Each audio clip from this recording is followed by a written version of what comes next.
नमस्कार मंडळी, श्री स्वामी समर्थ. स्वागत आहे तुमचे माझ्या यूट्यूब चॅनलवरती. आजचा दिवस तुम्हाला खूप छान सुखाचा आनंदाचा जाओ हीच मी स्वामींच्या चरणी प्रार्थना करते आणि आज या नवीन व्हिडिओला सुरुवात करते. उद्या 24 ऑगस्टला आलेला आहे दुसरा श्रावण सोमवार आणि याच दिवशी पुत्रदा भागवत एकादशीचा दुर्मिळ योगसुद्धा जुळून आलेला आहे. जेव्हा असे दोन योग एकत्र जुळून येतात तेव्हा सुवर्ण योग निर्माण होतो आणि म्हणून आपल्याला या श्रावण महिन्यातील दुसऱ्या सोमवारी महादेवांसोबतच भगवान विष्णू आणि माता लक्ष्मीची पूजा देखील करायची आहे. हिंदू धर्मशास्त्रानुसार श्रावण महिन्यातील सोमवारी एकादशी तिथी आल्यामुळे या दिवशी केलेली पूजा उपाय यांचं फळ आपल्याला दुप्पट पटीने प्राप्त होते. श्रावण महिना हा भगवान शिवशंकरांना समर्पित केला जातो. श्रावण म्हणजे व्रत, वैकल्य आणि सणावारांचा महिना. श्रावण सोमवारी पूजापाठ केले जातात. सोमवार हा भगवान शिवशंकराला समर्पित आहे आणि म्हणून आपण श्रावण महिन्यात सोमवारी व्रत करून भगवान शंकरांची पूजा करत असतो.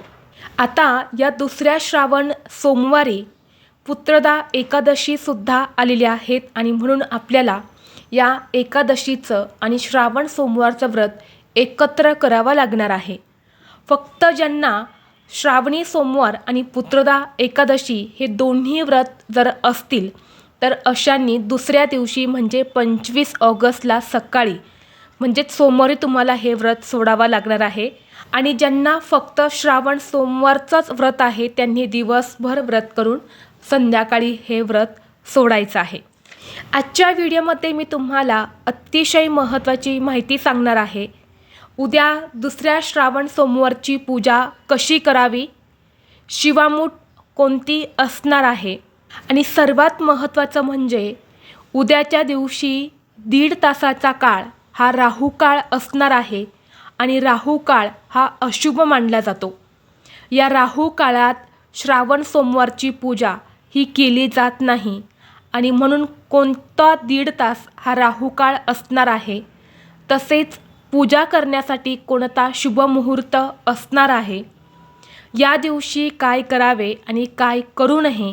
तसेच एकादशी आणि श्रावण सोमवार एकत्र आल्यामुळे अगोदर एकादशीची पूजा करावी की श्रावण सोमवारची पूजा करावी याबद्दलची संपूर्ण माहिती या व्हिडिओमध्ये मी तुमच्यासोबत शेअर करणार आहे. त्यामुळे तुम्ही हा व्हिडिओ स्किप न करता शेवटपर्यंत नक्की पहा. चॅनलवरती नवीन असाल तर सबस्क्राईब करा आणि असेच माहितीपूर्व नवनवीन व्हिडिओ पाहण्यासाठी बेल आयकॉनलाही प्रेस करा. म्हणजे जेव्हा कधी मी नवीन व्हिडिओ अपलोड करेल त्याचं नोटिफिकेशन सर्वात अगोदर तुम्हाला भेटेल आणि तुम्ही एक पण व्हिडिओ मिस करणार नाही. तसेच कमेंट बॉक्समध्ये ओम नमः शिवाय लिहायला अजिबात विसरू नका, जेणेकरून भगवान शिवशंकरांची कृपा ही तुमच्यावर आणि तुमच्या कुटुंबावर सदैव राहील. तसेच व्हिडिओला एक हाईप देखील द्या. तर पहा, उद्या दुसरा श्रावण सोमवार आहे आणि तुम्हाला अगोदर सांगितल्याप्रमाणे प्रत्येक दिवशी एक विशिष्ट काळ हा राहू काळ असतो आणि हा काळ अशुभ मानला जातो. जर आपण या राहू काळात श्रावण सोमवारची पूजा केली तर त्या पूजेचं आपल्याला कोणतंही फळ प्राप्त होत नाही. या उलट त्याचे वाईट परिणाम जे आहे तर ते आपल्याला भोगावे लागत असतात. आपली पूजा जी आहे तर ती सफल होत नाही. या सोमवारी प्रत्येक स्त्री भक्तिभावाने महादेवांची पूजा करत असते, शिवामूठ वाहत असते आणि म्हणून आपल्याकडून ही एक चूक जी आहे तर ती अजिबात होता कामा नये. तर पुढे व्हिडिओमध्ये मी तुम्हाला सांगणार आहे की राहू काळाची वेळ ही कोणती असणार आहे, उद्या अशी कोणती वेळ आहे जी आपल्याला वर्ज्य करायची आहे. आता सगळ्यात महत्त्वाचं म्हणजे श्रावण महिन्यामध्ये प्रत्येक सोमवारी व्रत करून भगवान महादेवांना शिवामूठ वाहण्याची प्रथा आहे. प्रत्येक सोमवारी एक विशिष्ट प्रकारचं धान्य हे शिवलिंगावर शिवामूठ म्हणून वाहिले जाते. तर दुसऱ्या श्रावण सोमवारी तिळाची शिवामूठ वाहायची आहे. तर तिळाची शिवामूठ आहे, मग तीळ कोणते वापरावे, पांढरे तीळ वापरावे की काळे तीळ वापरावे तर शिवामूठ वाहण्यासाठी आपल्याला पांढरेच तीळ वापरायचे आहेत. काळे तीळ चुकूनही आपल्याला शिवामूठ म्हणून वाहायचे नाही. काळे तीळ हे पितरांना समर्पित असतात आणि पांढरे तीळ हे देवी देवतांना समर्पित असतात. म्हणूनच पांढऱ्या तिळाची शिवामूठ तुम्हाला वाहायची आहे. तुम्हाला माहीत असेल पांढरा रंग भगवान शिवशंकरांना प्रिय आहे. म्हणूनच ह्या पांढऱ्या रंगाची शिवामूठ जी आहे तर ती वाहिली जाते. शंभो महादेवाला कर्पूर गौर असे म्हणतात, कारण शिवाचा रंग कर्पुरासारखा पांढरा आहे. पांढरा रंग जेव्हा आपण पाहतो तेव्हा आपल्या मनाला शांतता मिळते आणि म्हणून पांढऱ्या रंगाचे तीळ शिवामूठ म्हणून या दिवशी वाहिले जातात. तसेच तीळ हे दारिद्र्य नाशक मानले जातात. तिळाचे शिवामूठ भक्तिभावाने वाहिल्याने आपल्या घरातील दरिद्रता आणि गरिबी ही दूर होत असते. आता आपण जाणून घेणार आहे की उद्या दुसऱ्या श्रावण सोमवारची पूजा कोणत्या 2 तासाच्या राहू काळामध्ये करायची नाही. तर पहा, वैदिक शास्त्रानुसार राहू काळ हे एक छायाग्रह मानला गेला आहे आणि दररोज 90 मिनिटांचा राहू काळ येतो. प्रत्येक दिवशी राहू काळ हा वेगवेगळ्या वेळी असतो आणि या राहू काळामध्ये नकारात्मक शक्तीचा प्रभाव हा खूप जास्त असतो. या काळात केलेली कोणतीही पूजा, शुभ कार्य, उपाय जर आपण केले तर याचं कोणतंही फळ जे आहे तर ते आपल्याला मिळत नाही. या उलट त्याचे वाईट विपरीत परिणाम जे आहेत तर ते आपल्याला भोगावे लागत असतात आणि म्हणून राहू काळ हा अशुभ समजला जातो. आणि राहू काळ जो असतो ना तो एक छायाग्रह असून तो भ्रम आणि विघ्न निर्माण करत असतो आणि म्हणून आपण केलेल्या पूजेचं फळ जे आहे तर ते आपल्याला मिळत नसतं. आणि म्हणून उद्या दुसऱ्या श्रावण सोमवारचा राहू काळ हा सकाळी 7:53 ते 9:27 असणार आहे. तर या वेळेमध्ये आपल्याला चुकूनही श्रावण सोमवारची पूजा ही करायची नाही. तर या दिवशी पूजा करण्यासाठी शुभ मुहूर्त असणार आहे दुपारी 12:11 ते दुपारी 1:02 राहील. तर या शुभ मुहूर्तावरती तुम्ही दुसऱ्या श्रावण सोमवारची पूजा शिवामूठ वाहू शकता.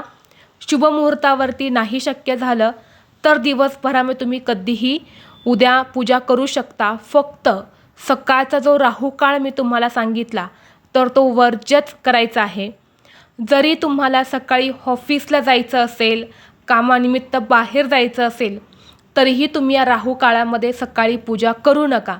करायचीच असेल तर सकाळी 7:30 वाजण्याच्या अगोदर तुम्हाला पूजा करून घ्यायच्या आहेत किंवा 9:30 वाजल्यानंतर तुम्ही करू शकता. त्याचबरोबर श्रावण महिन्यातील सोमवारी काही प्रभावी उपायसुद्धा केले जातात. हे उपाय तुमचे नशीब बदलू शकतात. तर आपल्याला उद्या दुसऱ्या श्रावण सोमवारी कर्जमुक्तीसाठी, आर्थिक अडचणी दूर होण्यासाठी एक अत्यंत प्रभावी उपाय करायचा आहे. तर आपल्याला काय करायचं आहे, उद्या जेव्हा तुम्ही महादेवाच्या मंदिरात जाणार आहे तेव्हा तुम्हाला जाताना सोबत एक मूठभर लाल मसूर डाळ आणि थोडासा गूळ घेऊन जायचा आहे आणि या दोन्ही वस्तू तुम्हाला शिवलिंगावरती अर्पण करायच्या आहेत आणि दोन्ही हात जोडून भगवान महादेवांचं नामस्मरण करायचं आहे आणि तुमच्या आर्थिक समस्या, कर्जमुक्ती होण्यासाठी मनोभावे प्रार्थना करायच्या आहेत. हा उपाय महाशिवपुराणात सांगितलेला गेला आहे. जर आपण दुसऱ्या श्रावण सोमवारी लाल मसूर डाळ आणि गूळ शिवलिंगावरती अर्पण केला तर यामुळे कर्जातून मुक्ती मिळण्यास मदत होते आणि आर्थिक समस्या ज्या आहेत तर त्या दूर होतात. आणि म्हणून हा एक उपाय जो आहे तर तो तुम्ही उद्या दुसऱ्या श्रावण सोमवारी करू शकता. त्याचबरोबर उद्या दुसऱ्या श्रावण सोमवारची शिवामूठ तीळ आहे. तर या दिवशी आपल्याला तिळाचा देखील एक अत्यंत प्रभावी उपाय करायचा आहे. तर हा उपाय उत्तम आरोग्यासाठी, जुन्या आजारातून मुक्ती आणि शनिदोषाचे निवारण होण्यासाठी, तसेच आपल्या आयुष्यातील समस्या कमी होण्यासाठी या दिवशी आपल्याला शिवलिंगावरती काळे 11 तीळ जे आहे तर ते अर्पण करायचे आहे. कारण भगवान महादेव हे पितरांचे देवता मानले जातात आणि काळे तीळ हे आपल्या पितरांना समर्पित असतात. आणि म्हणून या दिवशी 11 काळे तीळ जर आपण भक्तिभावाने शिवलिंगावरती अर्पण केले तर नक्कीच जुन्या आजारातून आपली मुक्ती होते, आपले आरोग्य हे उत्तम राहते आणि अनेक अडचणी ज्या आहेत तर त्या दूर होतात. आणि म्हणून हा एक उपाय देखील तुम्ही उद्या करू शकता. त्याचबरोबर भरपूर दिवसापासून तुमच्या मनात एखादी इच्छा असेल आणि ती इच्छा तुम्हाला लवकरात लवकर पूर्ण करायची असेल तर उद्या 21 बेलाची पानं घ्या. चंदनाने त्या पानावर ओम नमः शिवाय लिहा आणि ही ओम नमः शिवाय लिहिलेली 21 पानं महादेवाच्या पिंडीवर अर्पण करा.